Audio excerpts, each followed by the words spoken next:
¿Qué dice my people? Cristian Gómez Tapó por aquí con un video más de El Descorche y el invitado del día de hoy. Mi hermanito, no voy a perder mucho tiempo porque quiero conversar con él bastante. Mi hermanito Valerón, que ahí lo tenemos, mi hermano. ¿Cómo va todo? Pura vida, Tapón. Muchas gracias por el espacio. Aquí estamos guardados en la casita. Qué bueno, mi hermano. Realmente un honor tenerlo en este espacio, que la gente lo conozca un poquito más, que conozca un poquito más de su historia. Y vamos a conversar de todo. Y debo declararme fan de su música porque me encanta escucharlo. Y se lo digo de Qué corazón. buena vibra, Tapón. En serio. Muchas gracias, mae. Debo confesar que nos costó más esta transmisión de ahora lograrla que lo que nos costó el último video a cada uno. Qué increíble, mano. Es que Qué la producción, gente mae. supiera, tenemos como una hora intentando ver de qué manera, bueno, estaba pasando cositas aquí, pero bueno, todo bien. La cuestión es que ya estamos hablando. Y bueno, nuevamente gracias por estar conmigo, mi hermanito. Y lo que quiero es que, bueno, que la gente lo conozca un poquito más. Así que cuénteme, vamos a empezar desde sus inicios. ¿Dónde se crió usted? ¿Dónde nació? ¿Dónde se crió? Cuénteme. Ok. Bueno, te voy a contar. Yo nací cerca del aeropuerto de Pavas, en esa zona, en Romoser, ¿verdad? Y he vivido en Costa Rica básicamente toda la vida. Soy hijo de padres costarricenses. Bueno, la mayoría del tiempo siempre rondé por el lado oeste de la ciudad y ya después cuando entré a la adolescencia ya me empezó a llamar más el lado del este por razones obvias, porque ahí era donde estaba la música, los bares donde había música en vivo, Ajá. había más onda en general, porque el oeste es como aburridón. Sí, sí, sí. El oeste es aburridón, si hablamos de Sí, entretenimiento, sí. bueno, para el tipo de cosa que le gusta a uno, ¿verdad? La música en vivo, Claro. tal vez un poco más bohemia, gente más que tenga más que ver con uno. Sí. Entonces, bueno, a partir de ese momento ya de la adolescencia empecé a salir más como por los bares de San Pedro y en esas andanzas me empecé a sentir muy atraído por la música. Yo no vengo de una familia de músicos ni de artistas ni nada. Fue realmente viendo otros músicos tocar, presentarse en los bares y así que a mí me empezó a llamar esto de la música de una manera inexplicable, que me imagino tal vez a vos en un punto de la vida te pasó igual, porque Claro. la música te empieza a llamar y te empieza a llamar y tenés que ir, no Sí, sí, hay sí. opción. Y eso fue lo que me pasó a mí. En realidad, a los 17 años yo ya le dije a mi familia que me quería dedicar profesionalmente a la música, cosa que no les hizo mucha gracia, ni tampoco me creían, Ajá. porque no tenía una influencia, un precedente familiar de alguien que me motivara a estar en la música. O sea, por ningún lado nadie me había empujado en esa dirección, entonces toda la familia estaba extrañada, no sabía qué le pasaba a este loco y estaban esperando que se les pasara la loquera. Sí. Y el loco sacaba un disco y otro y no se le pasaba la loquera. Y Ah. seguí, aquí estamos, Bueno, Tapón. y su infancia, ¿qué? ¿Normal? ¿Hubo algo que lo haya marcado en su infancia? Personalmente, no tiene que Bueno, ver con la música, sino personalmente algo que lo haya marcado. claro, te comento, yo tuve una infancia muy particular porque, por ejemplo, del lado de mi mamá, porque mis papás son divorciados, del lado de mi mamá era como mucho la vida de ciudad y muchas comodidades en general. Y del lado de mi papá, como mi papá tenía una finca de ganado, Ujú. entonces a mí me tocó pues desde niño, como desde los 6 años, andar a caballo, arriar ganado, estar en el Ok. campo. Entonces siempre estuve muy conectado con la naturaleza y con el mar, ¿verdad? Porque la finca quedaba cerca de una playa y entonces uno tuvo muchos momentos cercanos a la naturaleza, en la noche escuchando los coyotes, madrugando para ir a arriar ganado en una casa donde el agua la sacábamos de un pozo, las lámparas eran de canfín, Ya. estábamos a 18 kilómetros de cualquier tipo de civilización. Entonces a mí me tocó como los dos lados de la moneda, el lado de ser un insecto de ciudad Sí, sí. y el lado de estar conectado con la naturaleza y una vida bastante más sencilla y rústica en su forma. Y siempre me sentí más atraído a ese lado de la vida, pues a donde estaba más conectado con la naturaleza. Eventualmente, a raíz de eso, creo que fue que me hice surfeador, porque esa misma conexión con la naturaleza lo va llevando a eso, y me gusta hacer caminata de montaña y todo. En general, lo que me gusta casi siempre es en armonía o rodeado de la naturaleza y los espacios abiertos. Y ¿Sí? Y que me haya marcado mucho en la infancia, que no te he respondido la pregunta, pues mira, muchísimas de las aventuras en esto que te comento de la vida más como de campo. La primera vez que se me desbocó un caballo y quedé guindado, iba agarrado de la panza del caballo, guindando abajo. Y recuerdo el monte pegándome en la cara y los peones detrás en los caballos y todo el mundo, y yo ahí agarrado de la panza del caballo.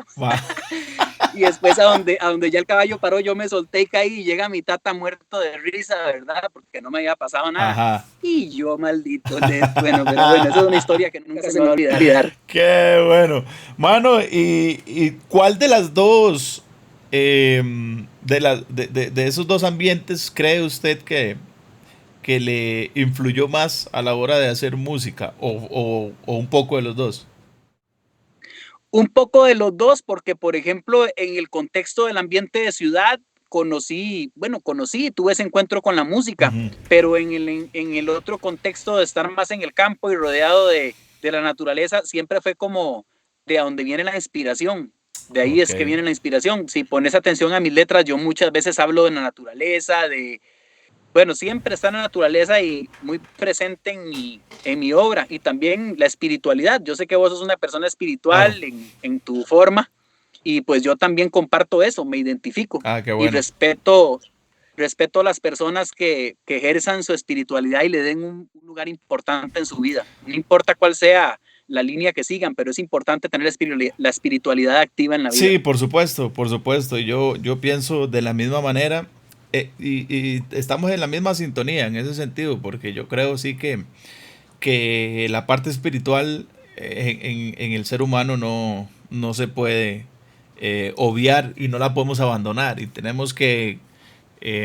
tengo la convicción de que tenemos necesariamente que alimentarla siempre, ¿verdad? Porque soy de los que creo que pues el ser humano es cuerpo, alma y espíritu, ¿verdad? Y si solo alimentamos nuestro cuerpo, pues estamos desbalanceando otras, las otras dos, eh, las otras dos partes, y quedamos así, quedamos desbalanceados realmente. Yo creo que tenemos que tener un Claro, balance entre lo físico y lo espiritual, y debemos alimentarlo siempre. Y al final eso, a los que creamos o los que, cualquier tipo, o sea, los que trabajamos creando algo, ya sea pintura, ya sea escultura, música, lo que sea, eso se va a manifestar necesariamente.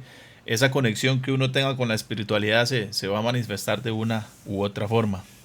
Por lo menos eso creo claro, yo. por supuesto. Y sabes que, por ejemplo, uno nunca, al menos yo nunca me termino de impresionar con la naturaleza, por ejemplo, un atardecer o Ah, todas las mano. cosas que ofrece la naturaleza a uno como persona creativa, también en particular, lo impactan mucho estas cosas porque es como el mejor artista de todos, Claro, por en supuesto. toda su expresión. Sí, de hecho, es decir, cuando uno aprende a vivir poniéndole atención a esos pequeños detalles, la vida se hace más bonita.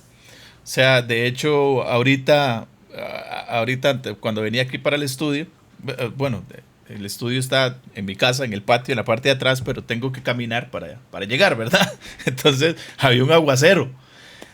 Y mano, yo vine dándole gracias a Dios por esa agua, ¿entiendes? Es una bendición. Yo aquí tengo la bendición de vivir prácticamente en medio de la naturaleza. Atrás tengo cualquier cantidad de bambú. Hay un vivero detrás de mi casa, entonces está lleno de bambú y suenan los pajaritos. O sea, yo estoy aquí en un lugar para mí muy, muy bendecido. Entonces, y saber cómo esa conexión con la naturaleza y esa conexión con el universo hace crear, o sea, y se pueden crear cosas bonitas, ¿verdad? Y se pueden crear, en el caso de nosotros, pues escribir canciones que, que, que trasciendan, ¿verdad? Y que la naturaleza inspire un poco eso. Digamos, en este momento se me viene una canción, no sé, la canción de Leonardo Fabio que hoy corté una flor y llovía, esperando a mi amor, y llovía, y llovía. Me imagino el man pues viendo hacia la ventana, tal vez en una tarde lloviendo, y se le ocurre eso, ¿verdad? Entonces, Así y de es. esa manera es como surgen, para los que no tienen la bendición y el privilegio de poder escribir canciones, muchas veces así es como surgen los mejores temas, las mejores canciones, de una manera espontánea y de algo que le ocurrió en el momento.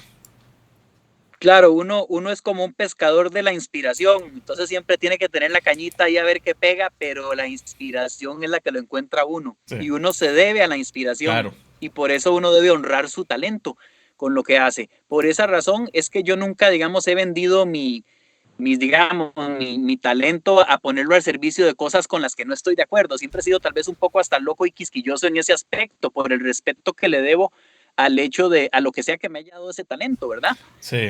Uno está en deuda de cierta forma, con ese talento, porque cuando uno le llega la inspiración, y esto yo lo decía ayer en una entrevista, es una cosa que uno no puede explicar, o sea, como le entra por el cuerpo y como siente uno eso, y uno se siente conectado Sí, con algo más allá, sí que no hay forma. y es imposible Y negarlo. no hay forma de explicarlo, ¿verdad? Hay gente que a veces le pregunta a uno, men, pero ¿cómo hace para escribir esas canciones? No sé. Sí, no puedo decirle. Llega, el momento llega y simplemente uno se escribe y ya. Pero bueno, cuénteme cuándo fue que usted empezó, porque ya me contó así a muy grandes rasgos sobre su infancia y su juventud, pero ¿cuándo fue el momento que usted dijo, men, lo mío es la música y yo quiero hacer música?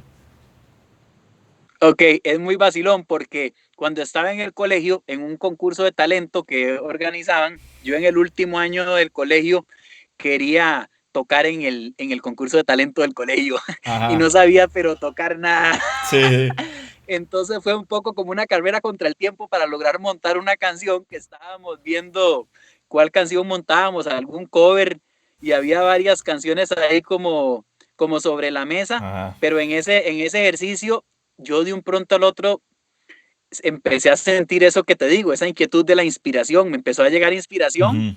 y entonces una tarde agarré y me senté y empecé a escribir una letrilla y agarré la guitarra con los 3 acordes que sabía y empecé ahí Sí, a medio hacerle y después entonces me reuní con los compañeros del cole que iba a hacer el show de talento, que era quien era mi novia en la batería, otro compañero en el bajo y yo. Entonces me reuní con ellos y les digo, no, aquí la cosa es que se me ocurrió esta canción. Creo que en lugar de aprendernos esa, mejor montemos esta que se me ocurrió a mí ujú. y tenía yo 17 años en ese momento y así fue bajo la presión de tener que lograr en un mes, yo que con costos medio rasgueaba la guitarra y medio le Sí. hacía y está con la primera composición que no tenía ni 3 semanas de existir, medio aprendiendo a tocar la guitarra y nunca me había tirado a pista cantando ni había tenido clases ni nada y estábamos como a 3 semanas del asunto, entonces yo estaba con una presión y todo poniéndole y ensayándole y volviendo loca a la ex suegra en la casa que no parábamos de arrearle a los tambores todo el día, toda la vecindad quejándose, ¿verdad? Y a lo último, de ahí llegó el momento, ¿verdad? Y yo me acuerdo el pánico escénico de subirme por primera vez a un escenario, pero también recuerdo el sentimiento de satisfacción de estar ahí, de sentir esto es lo mío, ¿verdad? A pesar del temor que tenía. Unos meses después de eso, realizamos un concierto en el Centro Colón. Habían abierto una discoteca para carajillos que se llamaba Teen Disco. Yo no sé si escuchaste alguna vez hablar de eso, pero fue un Disco. proyecto que duró poco. Era una discoteca para menores de edad. Ajá. Entonces, armamos un concierto que, por cierto, tocaba. Invitamos al parque a tocar. Qué bueno el No me parque. acuerdo si Bruno Porter estuvo, pero el parque debutó ahí ese día, imagínate. Y, Entonces fue mae, qué histórico bueno. también el concierto. Sí, eso es Y historia. sí, fue historia. Y después de ese concierto nos quedó una ganancia. Bueno, el maecillo que organizó todo en la disco y todo, me dijo que había quedado ganancia y me dio 30,000 cañas. Puña, le fue muy Mae, y bien. esas 30,000 cañas me cambiaron la vida. O sea, yo en mi cosa de carajillo y todo dije, mae, sí se puede. O Sí, sea, sí, sí. gracias a esa persona también yo dije, mae, sí se puede, sí se puede. Y entonces ahí fue donde yo me empoderé y le dije a mis tatas que me iba a dedicar a la ¿Y se música. acuerda quién es? Porque, Ese mae. claro que me acuerdo quién es, Sí. sí, por supuesto. Qué bueno. Sí. Ah, ese fue el día. Entonces usted dijo, de esos 30 Ese fue rojos, el yo día. Me dije. pusieron la harina en la mano y dije, yo, aquí hay harina, papito. Es que, mano, en realidad, vea, si la gente que nos ve y nos escucha eh, entendiera y supiera lo que uno siente al estar en un escenario, lo que uno siente al hacer lo que le gusta, Y tras de eso le pagan. Esto tiene. Sí, te digo, aunque eso sí, te digo algo, tapón. No podemos, yo nunca voy a olvidar las lloradas al final de un evento porque no tenía cómo pagar el sonido. O sea, yo recuerdo llorar Sí, sí, literalmente sí. en varias ocasiones. Y Claro. también recuerdo el primer concierto que estuvo lleno de mi vida. Eso fue en el Lawrence Oliver. Oiga. Y de un momento al otro, eso fue porque en Radio 1 se abrieron las puertas y en otra radio, entonces llevamos La Inocente Asesina y En el Éxtasis, que eran las primeras dos canciones que teníamos grabadas con Con Evolución, Evolución, y sí. las empezaron a sonar en Radio U y un par de radios más. Y bueno, y empezamos a ir a la radio y a hablar y todo. Estábamos acostumbrados a que no llegara casi nadie a los conciertos y siempre estaban ahí sudando para ver, ya están los 30 rojos de lo que hay que pagar de Sí, todo. sí, sí. Y cuando ya estaba lo que había que pagar, todo el mundo, qué dicha, ahora sí podemos tocar en paz, pero nunca pensaba uno en ganar, porque realmente costaba mucho y costó mucho durante muchísimo tiempo. Claro. Pero yo recuerdo de ese lugar, particularmente de Lawrence Oliver, yo salí llorando y salí engrandecido, de las dos formas. Sí. En una diferencia como de 3 meses entre el primer concierto que salí llorando, Sí. que hasta mi mamá tuvo que pagar lo que hubo que pagar, Sí. y me salvó la tanda. Sí. Y después el segundo que yo salí y lo llenamos y yo no lo podía creer a donde... Y ahí fue donde empezó a entender uno que esto no es solo obra de magia, es de hacer las cosas bien, Sí. que hay que darse a conocer, que hay que trabajar, que hay una cuestión paralela de promoción al lado que hace que la gente se entere, si no, ¿cómo te van a ir a ver? Sí. Te tienen que conocer, se tienen que enterar. Y a partir de ahí, eso me abrió los ojos también a esa otra cosita que uno va entendiendo y poco a poco va entendiendo uno más cosas de esto, ¿verdad? No, que este negocio tiene eso que usted está diciendo, ¿verdad? Que eso lo hace a uno entender y comprender que no va a ser fácil y que es un sacrificio, que todo es un sacrificio. Porque bueno, yo al principio, cuando yo le he contado varias veces, yo lo que hacía era, yo me iba con las discomóviles. Yo me iba en el cajón de las discomóviles, en medio de los bafles, y cuando la ley de tránsito no estaba tan tallada, en medio de los bafles, yo me iba de San José a Guapiles o de San José a Pérez Celedón con la discomóvil. 14 años, ¿verdad? Tenía yo, con tal de que me dejaran cantar una canción. Y muchas veces me quedé botado en Guapiles y no tenía cómo venirme y me daban 1000 cañas. Pero eso es lo que lo enseñó a uno a ser un cabrón, digo yo, que eso es lo que nos enseña a ser cabrones, sí. y a echar para adelante, ¿verdad? Entonces pero a lo que voy es a lo que mencionaba yo al principio, que, o sea, el hecho de estar uno en el escenario, mano, cuando uno está en el escenario y tiene ese contacto con el público, por eso en estos tiempos de confinamiento y de pandemia la gente no nos entiende, ¿verdad? De no poder tener ese contacto con el público, mano. Cuando uno está ahí en el escenario y siente esa energía de la gente, mano, no hay palabras ahí. Ya después cuando termina y se ve usted, como lo que usted decía, ¿verdad? Que hay deudas y hay que pagar esto y el otro después, pero ese momento no nos los roba nadie. Sí, no, y los abrazos al final, los mensajes de la gente, buena vibra que se acerca, claro, y le dice a uno, mira, yo gracias a vos superé tal cosa, sí, o gracias a tu canción me ayudó mucho. O sea, todo eso es una retroalimentación que vale más que cualquier premio y cosa que uno se pueda ganar en realidad en la vida, porque el mayor premio que puede recibir uno es el aprecio de la gente y que la gente venga y le diga, gracias a usted me siento mejor, sí, ¿verdad? Sí, sí. O me he sentido mejor en momentos difíciles, algo así. De hecho, yo me acuerdo cuando vos apenas pegaste fuerte en Costa Rica, pero me acuerdo porque yo no estaba viviendo aquí, yo estaba viviendo en México en aquel entonces, y recuerdo venir a Costa Rica y escuchar que la vara que estaba pegada era Tapón. O sea, yo me acuerdo cuando vos pegaste durísimo. Sí, sí. Y obviamente te ha seguido yendo bien y me alegra muchísimo. Yo también soy de los que me he podido mantener y eso es muy difícil en esto. Te felicito y me alegra mucho. Vos sabés, siempre hemos tenido una relación muy transparente. Sí, sí, sí. Y te digo, esos que se ven de fondo son premios, reconocimientos de ventas tuyos, unos discos que se ven ahí al fondo. Eso sí, ya está. Bueno, son de los primeros 3 discos que firmé yo con Sony Music Centroamérica. Bueno, y Centroamérica y más allá, porque yo fui a hacer conciertos y presentaciones a Venezuela, por ejemplo. Qué bueno. Sí, por ahí en algunos de los otros descorches que he hecho, por ahí les comenté que yo en Venezuela estuve en un concierto con Aterciopelados, con Desorden Público y con Los Amigos Invisibles. Un concierto en Margarita, en la isla Margarita, mano, 15,000 personas, es una locura. Pero eso fue el que está en el centro, es el disco de platino. Creo que es por se vendieron más de 30,000 copias del primer disco, de Ahora Sí. El segundo y 2 discos de oro. El del segundo, así pienso, y el tercero, knockout en el tercer round. Entonces, esas son Buenísimo. Y cositas. probablemente tendrían más si no fuera por los giros que dio la industria, porque en realidad, de un pronto al otro, las ventas de los discos se vinieron de picada y bueno, los sellos discográficos tomaron un montón de decisiones radicales, Sí. a donde yo me acuerdo, por ejemplo, hablando de anécdotas, cuando yo terminé el disco Mundo de Fantasía, donde venía Voy por ella, yo me reuní en México con sellos discográficos, Ajá. con los gente más importante, influyente de los sellos discográficos, y todos me decían lo mismo, que venía de picada el negocio y que estaban cortando como al 90% de los artistas contratados que tenían. Hasta a Café Tacuba le acababan de quitar el contrato. Entonces Sí, digo yo, si a Café Tacuba le acaban de quitar el contrato, a mí jamás me van a ofrecer uno. sí. Y entonces agarramos, como quien dice, lo último de lo que fue la era de la venta de discos compactos Sí, nosotros. no, no. Los últimos 10 o 15 años de lo que fue. ¿Cuándo empezó usted? ¿Cuándo fue que? Ah, bueno, usted ya estaba. Usted me dije que cuando usted vino aquí ya usted estaba haciendo música. Entonces sí, somos como contemporáneos, ¿cierto? Yo empecé en el 93 a tocar en Sí, barcillos sí. como con 17 años, Sí, así, y antes que yo. después en el 97 salió mi primer disco. Está más roco entonces. Me extraña, papá, aquí somos veteranos, las canas no son en vano.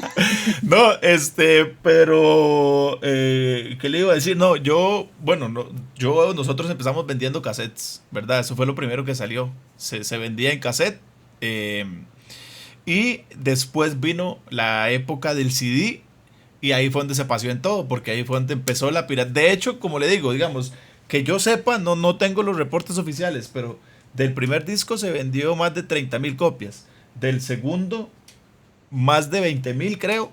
Y del tercero, como 12,000, 14,000 copias se vendieron del tercer Claro, disco. y esos números en este mercado, en el mercado Sí, costarricense, esos son números muy son muy altos. altos. Ya, Pero el tema no es que vendieron menos porque pegaron menos, sino porque empezó la piratería, ¿verdad? Entonces, así es. cuando el primer disco, los primeros 2 discos, creo, bueno, los 3 se vendieron en cassette, pero primero era cassette, cassette, cassette, cassette, que yo me acuerdo, pirateaban los cassettes también, pero después cuando entró la piratería del CD, ahí fue donde se paseó en todo, porque y ya la Claro, piratería, ya para el tercer disco ya estaba horrible la piratería del CD y ya después vino la piratería del MP3 y listo, se empezó a pasear en la industria y listo. ahí fue donde la industria empezó a cambiar y tuvimos que evolucionar, a comprar, ya a subir nuestra música a las plataformas como iTunes en ese tiempo, que era de las Sí, primeras, y ya después vino todo lo demás, Google Play y etcétera. Pero sí pasamos. Ah, bueno, y el otro que está allá abajo, que para mí es muy importante, hay 3 y otro abajo, ese fue un reconocimiento que me dio Teletón cuando hace 2 años, 3 años, que cuando participé en la Teletón número 20 consecutiva. Ya buenísimo. llevo 22 consecutivos. 22 teletones Qué consecutivos. maneras, Sí, mae. esa placa me lo dieron cuando estuve en la número 20. Pero bueno, ok. Muy bien. Continuamos. Evolución. ¿Cuándo inicia Evolución? ¿Fueron esos tiempos o fue ese mismo chivo en el que debutó el parque? ¿Fue que debutó Evolución? En ese concierto con el parque sí tocó Evolución, pero no fue el debut, era tal vez nuestro tercer o Ah, ok. cuarto Ya concierto. habían tocado. Evolución, yo empecé mi carrera musical, primero tuve un grupito antes en el colegio que eran Plexus, después empecé con Evolución en el año 95 y en el año 97 sacamos el primer disco. Ok. Después, en el año 2000, yo saqué mi primer disco solista como Valerón. O sea que si te pones a ver realmente entre la carrera de Valerón y la carrera de Evolución, la diferencia es solo de 3 años. Pero Mm, tal vez por el hecho de que uno primero tuvo banda y después fue solista, la gente se quedó con la impresión como si Evolución hubiese existido 500 años y después Valerón se hubiera hecho solista. sí, sí. Pero realmente han sido carreras que han ido paralelamente Mm, trabajando, porque yo en este mercado costarricense la única forma de poder subsistir era tocando voz y guitarra. Cuesta mucho. Vos sos solista también y vos con un micrófono y equipo ya lo haces, sí, entonces por eso puedes subsistir. sí. Pero, por ejemplo, pagarle a 5 músicos, un ingeniero de audio, 2 plomos, Correcto. un luminotécnico, alquilar todo el equipo. O sea, en el momento que pones una banda, ya los costos se elevan tanto Mucho. que es imposible, no es rentable. Y, Podés hacer 2 o 3 conciertos al año y es decentes. riquísimo. O sea, es riquísimo Es porque a mí difícil. me pregunta, mano, ¿usted qué prefiere? ¿Tocar con un DJ y con pistas y tocar con una banda? No, por mucho uno prefiere tocar con banda, pero no es rentable, digamos. En este país, Exacto. lamentablemente no lo pagan, digamos. No todos lo No pagan. no es tanto, yo creo que tiene que ver con una cuestión de la densidad de población, porque si vos ves países como Estados Unidos, que yo no me acuerdo cuántos estados son, como Sí, 52 por o algo ahí, sí. así, Sí, pero bueno, 52. imagínate, es como tener 52 Costa Ricas pegadas una a la par de la otra, pero con mayor poder Claro, adquisitivo. claro, claro. Entonces ahí tenés un mercado que tenés 52 países en Sí, uno. sí, sí, sí. Y más encima se les abre el mercado de Europa y se les abre el mercado de Sí, es Sudamérica y se otra les abre, cosa. en cambio uno nació en un país que no tiene industria musical, que es bastante pequeño, pero yo no critico Costa Rica, porque es que mucha gente dice, es que aquí no hay apoyo, no sé qué. Más bien yo te digo, si no fuera por el apoyo que hay No, aquí, Dios guarde. usted y yo no No, Dios existiríamos. guarde, Dios guarde. O sea, Eso yo, si algo valoro en Costa Rica es el apoyo, pero de la gente, del del público, público, porque los medios te correcto. apoyan un poco de vez en cuando, pero el Y público leal que los está ahí, y los promotores son muy pocos los que realmente valoran la música nacional y los que realmente le dan su espacio y le dan su valor, ¿verdad? Porque eso lo hemos visto, yo lo he visto en los últimos años. Por ejemplo, le pongo el caso mío, a ver si tal vez usted piensa diferente o yo estoy equivocado. Yo lo he visto en los últimos años, por ejemplo, en el género mío vienen artistas de música urbana. No le pongamos solo en el reggae, digamos, que vienen cualquier cantidad de jamaiquinos que hacen reggae, pero también la música urbana. Y vienen artistas y la gente me pregunta, Tapón, pero ¿por qué usted no estuvo en ese concierto? Y tiene una explicación muy clara. Prefieren poner artistas nuevos que no les están cobrando, que no les cobran, ¿verdad? Para que abran el concierto y cumplir con ese requisito que llevar a un artista ya consolidado, con un nombre, ¿verdad? De peso, que les va a cobrar. Evidentemente prefieren poner, y eso que conste que no estoy ni quejándome, porque me parece muy bien que le den oportunidad a los talentos nuevos. Y yo soy de los que mayormente he promovido eso y lo he hecho, de promover talentos nuevos y de ayudar a talentos nuevos. Eso me parece muy bien. Pero muchas veces la gente lo resiente. O sea, la gente cuando va a un concierto lo resiente porque a mí me escriben y me dicen, man, es que usted no se imagina los que abrieron, qué aburridos, mano, el man se le olvidaba las canciones, no sabía cómo moverse, no sabía. Ya, y, mano, es que están empezando, hay que darles el chance y uno pasó por ahí en cierto momento, ¿verdad? Pero sí, yo creo que mucho pasa por el tema de los promotores, ¿verdad? Que son pocos. Por ejemplo, le voy a poner un nombre que mis respetos y tengo mis anécdotas con él o una anécdota muy importante en la cual yo dije, man, este man es de verdad, Don Stockwell, por ejemplo. Yo tengo mis respetos. no lo he No, conocido a pero Don Stockwell yo para mí, todavía. yo tuve una experiencia en el concierto, el primer concierto cuando vino Daddy Yankee, en el Ricardo Saprissa. Yo tuve una experiencia con él, de que él terminó peleándose con el manager de Daddy Yankee porque me querían frenar el show. O sea, yo estaba haciendo el show y la estábamos botando de una manera que yo en medio show, mientras me cambiaba el vestuario para una canción, yo estaba peleando con el manager de Daddy Yankee y él también estaba peleando con él. Y después llegó enojadísimo al camerino cuando yo terminé el show. Llegó enojadísimo a disculparse conmigo de que estaba chivísima y que se había peleado ¿entiendes?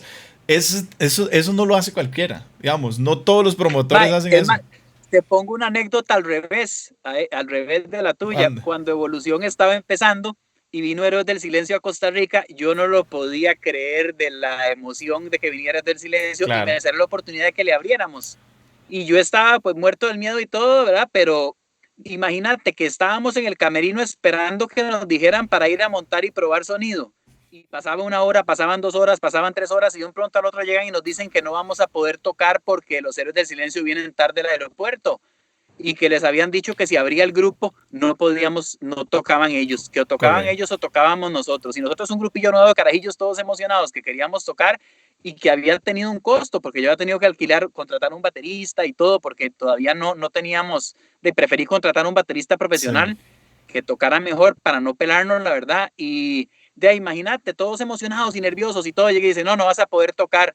Imagínate, y eso fue hasta ilegal, porque eso no se puede No se hacer. O puede. sea, por ley tenía que tocar un grupo nacional, pero Correcto. uno sin manager, carajillo y todo, pues de ahí nada más. Yo me acuerdo que agarré los chunches, los eché entre el carro y jalé, ni siquiera me quedé al concierto. Y eso que era mi banda, y eran como mis ídolos, carajillo. Claro. Y yo estaba tan maldito que agarré, eché todo en el cajón y jalé. Y dije, mae, no quiero ni ver del colerón. Y jalé, mae. Ni siquiera vi el concierto de la banda que eran mis héroes de Carajillo. Y ese tipo de cosas, así como esa, ¿cuántas veces no le pasó a uno, verdad? O sea, todas las veces que a uno le ha tocado que lo han pisoteado y tal vez por eso no va desarrollando un carácter fuerte y hay veces la gente lo critica porque uno no se deja pisotear y es porque demasiado nos pisotearon en el camino Por de esto, supuesto. por ser nacionales. Por supuesto. Sí, Simplemente. sí, sí. Y el problema de que los pisoteen es que hay algunos que lo permiten. ¿Ves? Ahí es donde yo creo que radica el problema, que los permiten porque no les queda otra, por lo mismo que usted está diciendo, porque tal vez están muy nuevos, porque tal vez no tienen esa experiencia, tal vez no tienen ya el peso de como para decir, o sea, no, porque estaba hablando con los chilax también, o sea, los chilax también me cuentan anécdotas y todos tenemos anécdotas de estas, o sea, de que en cierto momento le está abriendo uno a un artista internacional. Por ejemplo, yo recuerdo que yo abrí el concierto de Ricardo Arjona, uno de los conciertos de Ricardo Arjona, empezando yo en 98, 99, por ahí. Y mano, o sea, el sonido se lo ponen al volumen a menos de la mitad de lo que va a sonar el artista principal. Sí. No utilizan las luces, con costo le ponen a uno ahí una lucecita para que se vea. Es decir, eso sí es lamentable y eso sí duele a los artistas nacionales que nos hagan eso y a veces ya está uno en el momento y no queda de otra, ¿verdad? O que llegan los artistas internacionales con caprichitos de que no, es que o el manager del artista, no, es que no van a poder tocar con toda la banda completa, no, van a tener que tocar con pista y haciendo playback. Entonces, ay, pero ¿cómo? ¿Entiendes? Y si no son cosas que están en el contrato, ya desde antes, si no están en el contrato, los promotores no deberían permitirlo. Decirle, no, no señor, o sea, no. En mi concierto, nosotros somos los promotores, eso no está en el contrato, ellos van a tocar como deben tocar. Pero no lo hacen. O sea, no lo hacen. Si está respaldado por contrato, ok, deberían decirle a uno, ok, tapón, queremos que usted abra ese concierto, pero bueno, por el contrato nos pidieron que tal cosa, que usted no puede salir con bailarines, o nos pidieron que usted lo que sea. Y después ya uno decide, uno dice, ok, sí o no. Y ya después uno no puede quejarse de lo que permitió, ¿verdad? Si usted dijo sí, así es. Entonces, pero bueno, esa es una cuestión de que lamentablemente, ojalá que este tipo de cosas que están pasando con esto del confinamiento y de este virus, ojalá que todo esto sirva para que empecemos a valorar un poco más la música nacional y nos demos cuenta que los que nos debemos acuerpar somos nosotros, somos los que estamos aquí. ¿Verdad? Los que estamos aquí encerraditos aquí en este país tan chiquitito, somos los que verdaderamente tenemos que echarnos el hombro uno a otro y de esa manera es que la industria va a hacer mucho más de lo que ya muchos artistas han hecho. Ok, ¿por qué Valerón? Porque usted no se llama Valerón, hay gente que cree que usted se llama Valerón o sí se llama Valerón o ¿cómo se llama? Andrés de la Espriella me llamo yo.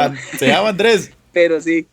Valerón, miras que yo siempre he sido como muy conceptual en todo el asunto artístico. Por ejemplo, Evolución, yo le puse el nombre Evolución al proyecto y es porque desde la perspectiva definiendo evolución como el constante movimiento de la materia en el universo y la forma en que se van transformando todo lo vivo. Realmente como desde esa perspectiva es que se llama evolución, porque yo veo la evolución como algo infinito y constante en lo que siempre está, tanto el espíritu como la materia. Claro. Nada es estático, todo es vibración, ¿verdad? Todo es movimiento. Claro. Entonces, de ahí es que yo le puse evolución a la banda. Y Valerón es que yo de carajillo jugaba de que me llamaba de diferentes formas, personajes imaginarios y cosas así, porque antes no había internet, entonces uno todo se lo tenía que imaginar.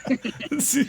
Y entonces Valerón se llamaba uno de los personajes que yo tenía y a raíz de eso dije, voy a ponerle Valerón a mi proyecto. Valerón era... en honor a ese personaje. Okay, y ese personaje era, vea qué interesante, el superhéroe de su propia fantasía, que es la primera canción del primer disco de Evolución. Ah, qué loco. Entonces, ¿ves? Era un personaje superhéroe de su propia fantasía, por eso te digo que todo es muy conceptual y tiene como una unidad. Sí. Todo nace como de la imaginación de un niño y ese niño soy yo. Sí. Y digamos, desde carajillo fui muy imaginativo porque siempre yo me encerraba a jugar con muñecos de la Guerra de las Galaxias o de cualquier tipo de muñequillos de esos, horas de horas que mi mamá se preocupaba. Claro. Porque mis otros hermanos eran más normalitos y yo en cambio me encerraba 3 horas en el baño y de un pronto al otro, mijito, ya lleva 3 horas entre el baño, toda preocupada tocándome la puerta y yo, me lo arruinó todo, me lo arruinó todo, porque yo estaba por allí. Le arruinó toda la historia. Me traí otra vez al mundo. Ay, mano. Qué risa. Y sin drogas, ¿verdad? Y sin drogas, ¿verdad? Me la arruinó todo, le gritaba yo a mi mamá, todo huevado. Bueno, qué loco, ven. ¿Y qué música oye usted? Yo escucho, ahorita te digo, francamente, yo escucho muy poca música, pero cuando escucho música tengo una colección de acetatos que me regaló una tía, como de 400 acetatos que no los he podido escuchar todos. Y entonces llego y agarro así al azar muchas veces y estoy conociendo artistas que imagínate que los más nuevos son de los 80s, desde los 50s para acá, un montón de artistas que no sabía ni que existían y hay un talento de un nivel. Claro. Entonces he estado aprendiendo, poniendo a toda esa gente y gente que los escucho una sola vez y digo, hey, está bien hecho, pero no me gustó y ya no lo vuelvo a escuchar. Sí, sí. Y los que sí me gustan los pongo en la guaca, los que sí me van gustando parte, sí. Y los sigo rotando. Y que bueno, ya, así es como escucho música. Y ya ya me dijo, bueno, de carajillo, de antes, pues admiraba mucho Héroes del Silencio. ¿Algún otro grupo o solistas o cantantes que hayan sido influencia para usted, digamos, en la cuestión musical? Muchísimos. Porque te digo, Tapón, a mí Héroes del Silencio realmente me marcó, pero como de los 17 a los 19, claro, es como también en ese momento me marcó Nirvana, claro. Me marcó Alice in Chains, me marcó Caifanes, sí. ¿Verdad? Que eso fue como cuando uno va desarrollando su identidad musical, que también yo escuchaba Metallica, Sepultura, Pink Floyd. Sí, yo también. Bueno, yo escuchaba Guns N' Roses, Metallica, Pantera. Guns N' Roses, yo tuve mi época oscura. Sí, claro. Qué miedo. Claro, yo tuve mi época oscura. Mae. Pero bueno, después descubrí el reggae y fue otra cosa, pero... Claro.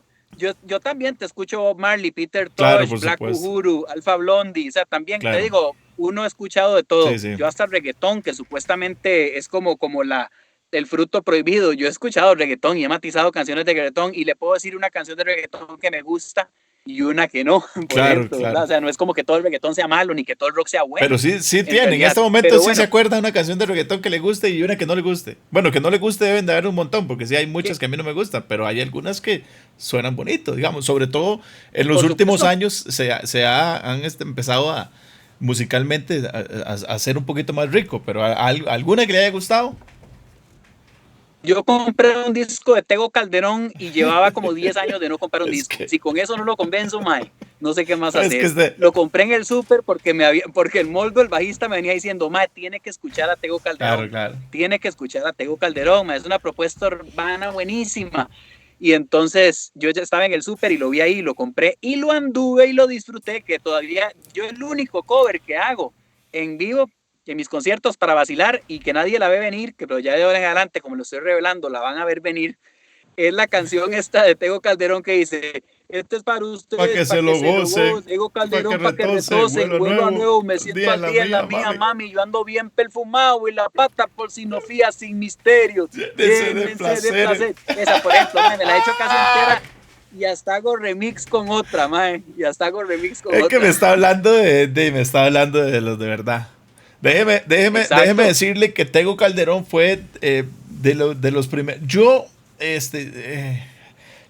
no he hecho más en la música porque siempre he sido un poco loco y me gusta ir adelante adelante de todo. Yo empecé el concepto de reggaetón, uno de los primeros que empezó a mencionarlo aquí en Costa Rica fui yo. Tenía la oportunidad de ir a Nueva York varias veces.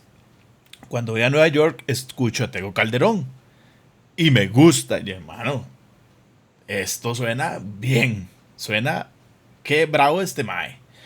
Ok, me vengo para Costa Rica y digo yo, vamos a fusionar. voy a fusionar, es de la música urbana, voy a fusionar un poco de lo que yo hago, como lo que yo hago, con eso que acabas de escuchar, y empiezo a sacar mis primeras canciones con un poquito de fusión sonando al reggaetón. Y me entrevistaban y yo les decía, es que esto es como una fusión entre el reggae y el reggaetón. Y me decían, el reggae, no, el reggaetón. Ni siquiera conocían el concepto, digamos, del reggaetón como tal. Pero de los primeros que escuché y por lo que me gustó tanto fue precisamente a Tego Calderón. Ya uno sabía que Daddy Yankee estaba en la escena y que Daddy Yankee venía desde hace muchos años. Vico sí, que era puertorriqueño, pero Vico sí era más que todo enfocado en el rap. Pero, y Tego Calderón también es rapero, pero resulta que el hombre se montó en ese beat, ¿verdad? En el famoso tumpa tumpa, tumpa tumpa, tumpa tum, y empieza a sacar este tipo de cosas. Esto para ustedes, para que se lo gocen, para que se lo rocen. Y, mano, eso suena bonito. Entonces, está bueno que me diga eso porque me gusta que también se tome en su momento porque hay gente que simple y sencillamente le hace así y no se toma Sí, no, no hay que ser cerrado. Y así. es que, mae, son productores musicales también. O sea, uno también tiene esa apertura porque uno también se dedica a crear música Claro. y a la búsqueda de los sonidos y a todo. Entonces uno sabe reconocer, mae, qué rico o qué auténtico este sonido en su forma, lo que sea, ¿verdad? Y yo le sentí como esa autenticidad, aparte del sonido riquísimo que tenía Escuchan, el disco de La Vallalde. ajá, pero eso pasa cuando usted escucha el disco. Eso no va a pasar Ajá, cuando usted se limita a escuchar una sola canción. Cuando usted, por ejemplo, exacto. ese disco de La Vallar La Vallar de Tego, cuando usted lo escucha y usted escucha esa vara que empiezan a sonar toda esa percusión Así es. afro y toda esa cosa, y mano, uno dice que es rico de esta vara, ¿verdad? Pero Ujú. tiene que uno darse su momento y decir, ok, vamos a escucharlo. Y que las temáticas que la gente que van a tirar a la radio obviamente van a ser las menos Las más controversiales, las más comerciales, comerciales, correcto. y cuando empezás a ver que el hombre también tiene propuesta en su lírica, Ah, sí. ideológica y revolucionaria y un montón de Ajá, cosas, ya lo ves con otros ojos, no claro. lo ves nada más como el Mike que canta para que se muevan las chicas, Eh, sino que también alguien que tiene una propuesta que lo pone uno a reflexionar, a pensar. Entonces, y volviendo nada más para terminarte de contestar la pregunta, yo te estoy hablando de cuando ya yo tuve cuando ya empecé a inclinarme por los géneros musicales que me gustaban y ya uno va forjando su personalidad como adolescente, ujú, su personalidad e identidad musical. claro, Pero antes de eso, pues yo escuché todo lo que escuchaba mi papá, que escuchaba Johnny Cash, los Beatles, José José, José Luis Perales, claro. Julio Iglesias, Rafael, Camilo Sesto, todo lo que he visto hoy en día de esos tiempos, porque es que mi tata lo que hacía era que pescaba con cassette, Sí, que dejaba grabando la radio sí, sí, sí. y después llegaba a ver qué había pegado Y y ponía entonces la pasaba grabadorcita. las que le gustaban a otro Qué cassette bueno. y entonces y como yo le daba pelota con la vara porque de carajillo me gustaba la música de mi tata le hacía gracia porque no entendía, ¿verdad? Que era que lo diferente que era uno. Ajá. Y entonces de un pronto al otro volví a ver y yo iba todo el camino cantando y ya me sabía todas las piezas. Y claro, como el mae iba que ponía un lado, el otro lado, un lado, el otro lado, un lado, y eran como 6 horas y media para llegar a la finca que te estoy contando por allá, donde no había nada. Sí. Y cuando Mae, llegaba a la y finca, entonces eran 5 horas. usted llegaba. Qué triste fue decirnos adiós. Yo le Cuando no- decía a mi tata, yo le decía, póngase aquel cassette, mi tata, el de tal pieza, y el mae veía, y me puña, están todas, este Claro, mae con lo de la música, claro, decía, claro. porque yo, mi tata, anda aquel cassette, el de tal pieza, y mi tata lo sacaba y lo ponía, y así, mi tata, qué bueno el último cassette que trajo, y entonces yo le daba un montón de pelota, y Y entonces eso fuera como un vínculo super. Y mi Ah, tata, oiga, la que le cuadra a usted, Chino, me dice, oiga, Chino, la que le gusta a usted. Y qué me bueno. ponía Yesterday de los Beatles, que Beatles, era mi claro. favorita en un momento dado, como con 6 7 años. Y entonces Sí. cada vez que venía la pieza, el maestro le subía el volumen, oiga, Chino. Y yo, mae, se me perdía la mirada, mae, Qué enamorado, así, bueno. volado, escuchando. Men, cuénteme ahora, bueno, ¿en qué está? Porque me estoy dando cuenta que está estrenando. Entonces vamos a poner aquí, voy a ponerle ahí imágenes de lo que usted me pasó, que es un nuevo video. Cuénteme de eso. Es un video que se llama La Dosis. Es bueno, reciente, hace una semana lo publicamos, estaba listo hace como 3 meses y lo iba a presentar, pero dadas las circunstancias hubo que presentarlo con un breve live. Es una canción que es como una oda a la inspiración, eso de lo que estábamos hablando hace un rato al principio, de la musa, de la inspiración, cuando le llega a uno, como lo sorprende, y ese encuentro romántico que tiene uno con las canciones cuando las va creando en todo ese proceso, que es algo en lo que yo sé que vos me entendés, pero para contarle a la gente que cuando uno está haciendo una canción nueva, es como si uno se hiciera de una novia, y uno se revuelca y se enamora y se conoce y profundiza y le conoce un montón de ángulos y cosas que nadie más nunca le va a conocer, porque al final cuando uno la saca hay un montón de cosas que la gente nunca vio, tal vez de la letra que uno omitió, de partes melódicas que cambiaron, porque uno se revuelca durante meses con una canción enamorado. Y ya cuando uno se la presenta al público, cuando uno se la entrega a la sociedad, como digo yo, como si fuera una quinceañera vestida lindísima y la entrega uno a la sociedad, ya para eso, Tapón, ya uno vivió un montón de cosas, o sea, ya uno vivió una relación muy profunda con esa canción. Son como hijas, novias, musas, como las quiera ver uno, pero entonces se trata de eso. Entonces, como cantándole como a la musa de la inspiración que viene y me sorprende y me encuentra y nos volvemos a hacer uno solo y a volver locos en la creación. Buenísimo, mano. Cuénteme, bueno, ahora entonces, ese es de los proyectos que viene ya con este tema, con este video, ¿dónde la gente va a poder verlo? ¿Cuál es su canal de YouTube? Si tiene canal de YouTube y cuáles son sus redes sociales para que Sí, hay un canal de YouTube, Valerón. De hecho, les confieso que estoy poniendo en orden todo eso porque no soy muy tecnológico, mae. Entonces me ha tocado.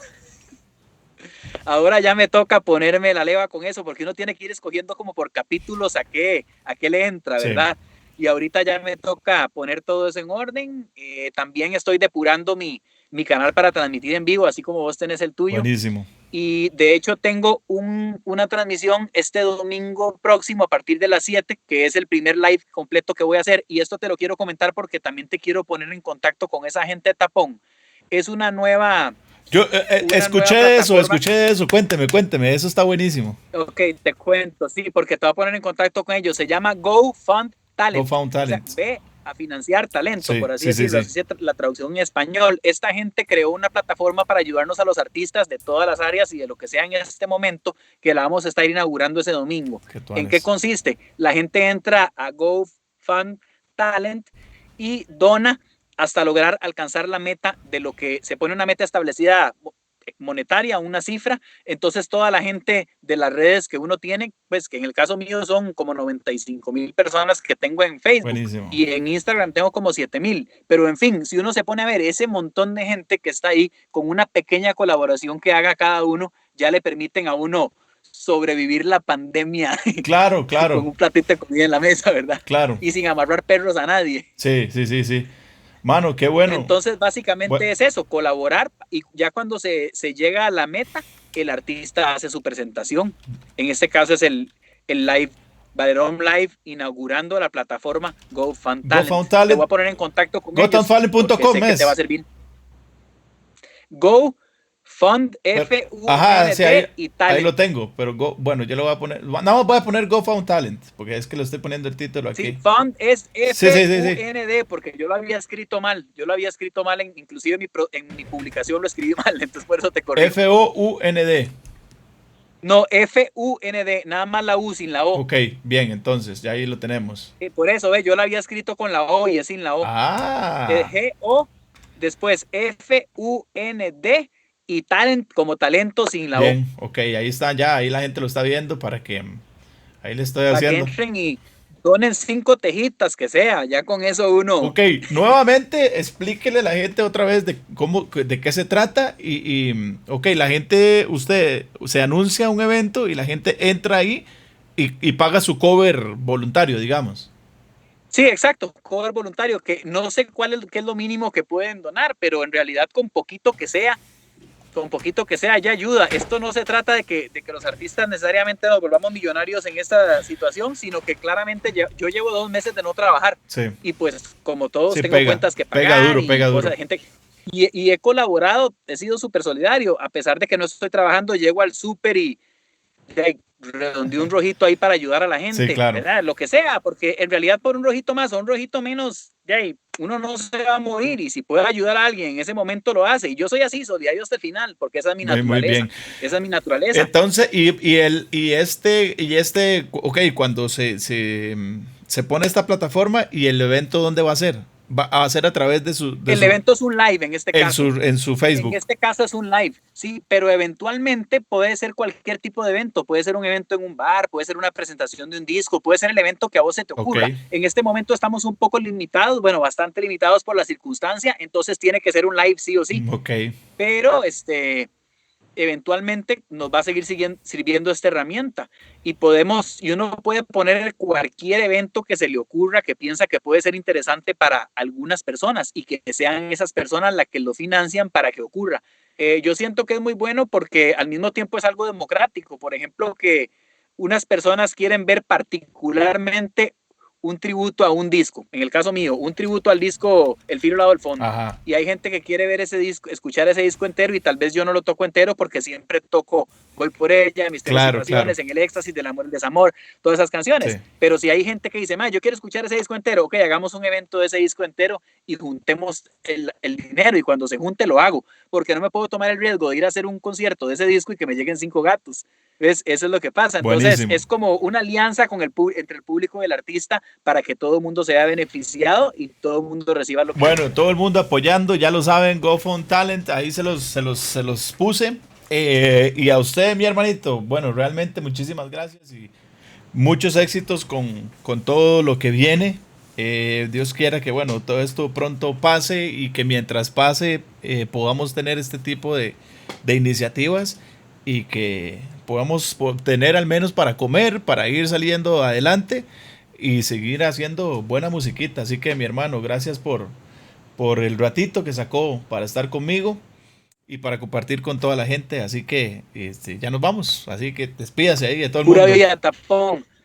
Más bien quiero agradecerte de verdad porque creo en este tipo de iniciativas y la próxima que tengamos yo te voy a invitar a vos para que también mi público te conozca. Porque yo quiero que el público mío sepa más de vos y quiero despedirme respetuosamente de tu público, mandarles un gran abrazo y hay que ser optimistas. Quiero mandarles ese mensaje. Tenemos que estar optimistas y unidos porque todos los países están en la misma lucha. No es como que pasa esto y entonces ya todos están bien y Costa Rica está jodido. Pues sí. No, todos los países están bastante jodidos y Costa Rica más bien, por dicha, hemos llevado bastante bien esto del COVID y nos vamos a tener que unir como país y salir adelante, cosa que es una oportunidad y que es bueno también. O sea, que el país nos estemos viendo obligados a unirnos y a salir adelante y a trabajar el doble de lo que trabajamos y a todo. Eso es bueno porque yo creo que en el mediano plazo a Costa Rica nos va a ir bien. Eso es lo que yo creo. Muy bien. Ese es mi optimismo y así estoy programado. Me quedo con eso y yo también lo creo. Gracias, mi hermano. Dios me lo bendiga y muchos éxitos. Pura vida. Éxitos en lo que viene. Y a todos ustedes que nos están escuchando, como siempre se los digo, apoyen la música nacional, escuchen la música nacional, búsquenos en Spotify, pónganos ahí, hágase una lista en Spotify de música nacional, música costarricense y mete a todos porque esa es una excelente manera de apoyarnos y ahora apoyar también a través de este tipo de plataformas y estas iniciativas que tenemos. Mi gente, apoyen la música nacional, que viva la música nacional, que viva Costa Rica y gracias a mi hermanito. Dios me lo bendiga, pura vida, nos vamos.